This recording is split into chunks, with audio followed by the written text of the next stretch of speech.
Zadandani, Electro Ninja here, and welcome back to Electro Ninja's Lab. So, obviously I'm making this video to talk about, well, the PlayStation 5 live event, which, it was decent. I will admit that it was decent, and I'm sure that a lot of fans of the different series that we got to a chance to shine really are going to enjoy them, their new additions, which I still don't understand why people like the sports games, but that's my thought process. Instead, today instead of me showing you guys my reactions, because I honestly didn't do that interesting of reactions, it was just, yeah. Um, I'm basically just gonna talk about what I thought of the whole process and the whole situation with all of the different games and stuff. First off, I was really annoyed actually that the PlayStation 5 was the actual the actual look of it was kind of bad. Hopefully I edited this properly and you're now seeing what the PlayStation 5 looks like. That was what they decided to actually put at the end, which I get it. It's slick. I kind of expect it to be like this because of the fact that the controller is white instead of black. For I kind of expected it to be a white console, but I'm still disappointed. To be honest, the thing that made PlayStation really nice from the beginning is its simplistic design. Honestly, here's the thing. Computers, I get. You want to make them look all fancy or slick and all this jazz. But throughout the entire time, consoles have always been simplistic, and everyone liked it like that. And yeah, I think they really should have done more with that. I also wish that they would have stated more on whether or not you are going to be able to play older games. They didn't really cover too much aside from the fact that there's a whole bunch of new games that you're going to be able to play. They didn't really focus as much time on the actual statistics and what you can do with the PlayStation 5. Rather, they just focused on these brand new games and all this jazz. And it honestly kind of disappointed me.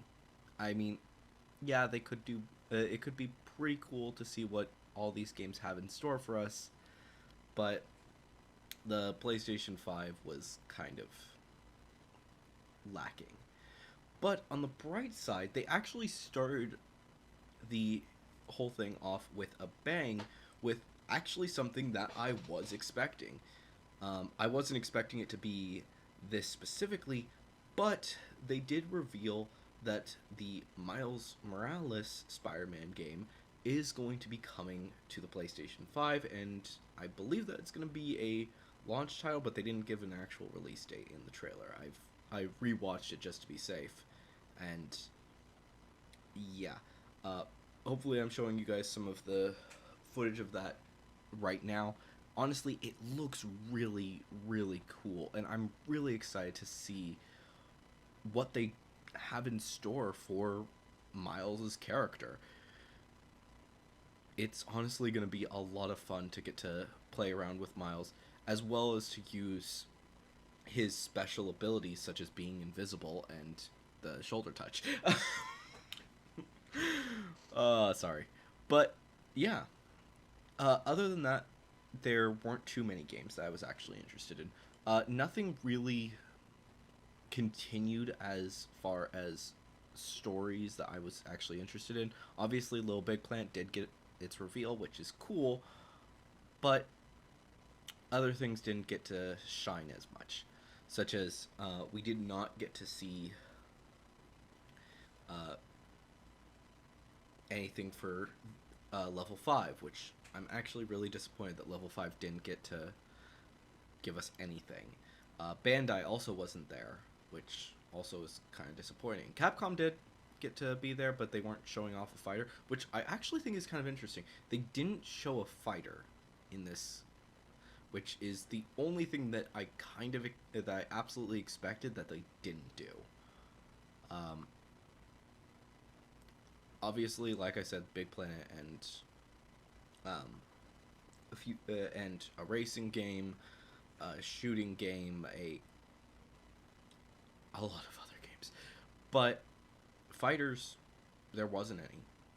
But instead, they did actually still have one of their old mascots get a chance to return. However, it wasn't a PlayStation 1 mascot, but rather a PS2 mascot, aka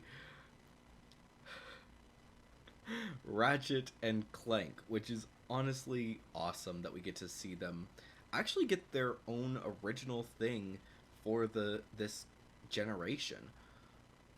Honestly, I was expecting that the next thing for Ratchet and Clank, if there was gonna be anything, was gonna be some remake for some other game that people really liked. Of course, really, people don't like much past the first 3 games. And since they only did the first game, I was kind of just waiting for them to release something about the other two. And also remake the first one, because the first one that they did was really bad. But it does look like Rift Apart is going to be an actually interesting game. And while it's not something that I want to buy immediately, it is still one of those games that I think is going to be a really fantastic game that I hope will actually get a chance to shine. Other than that, there were only 2 real games that I actually was really interested in. The first off was a new Square Enix title, which I'm showing the trailer now, hopefully. And honestly, it just looks really cool. After watching through the rest of the live stream, that just didn't stick in my mind as much, but I did enjoy watching it, and I think that I'm actually going to pick it up. There was also another title, which I'm currently showing, that also is a fantastic and cute little series that I think I will also be picking up when I get a PS5. So these 4 games are probably the only things I'm actually going to be picking up for the PlayStation 5 when it first releases, unless they actually reveal that a few other games, such as Kingdom Hearts or Final Fantasy 16, are also coming to the PS5. Obviously, I do actually expect that Kingdom Hearts 4 will be going to the PS5. As for anything else, I'm honestly uncertain. One last thing I do want to talk about is I'm actually really confused about why they decided to do 2 different versions of the system. As you probably saw, as I hopefully showed you in the beginning of this video, the PS5 actually has 2 consoles that they are doing. They're doing a normal one that has the disc slot, which, like I said, both consoles look really weird. But the other one is a digital only console, which all I can say is, why would anyone buy that? Like, unless you're not actually releasing physical copies of games, then don't even make that. Because it is a better option in the long run, no matter what you're doing, to still have the ability to play discs. I'm dead serious about this. Blu-ray and DVDs aren't going away. People may be more fans of digital now, and the physical age is starting to go away, but don't just get rid of the disc slot, because no matter what, there are going to be people who are going to be picking up this console, and I guarantee that there are going to be at least 100 times more people who are just going to pick up the console with the disc drive rather than the digital one, because of the fact that the disc one will allow them to continue to watch there are movies that they actually have physical copies of.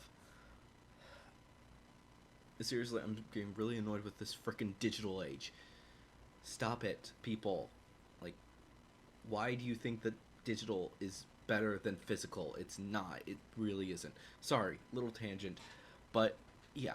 Honestly, like I said, this whole live stream was kind of a disappointment to me.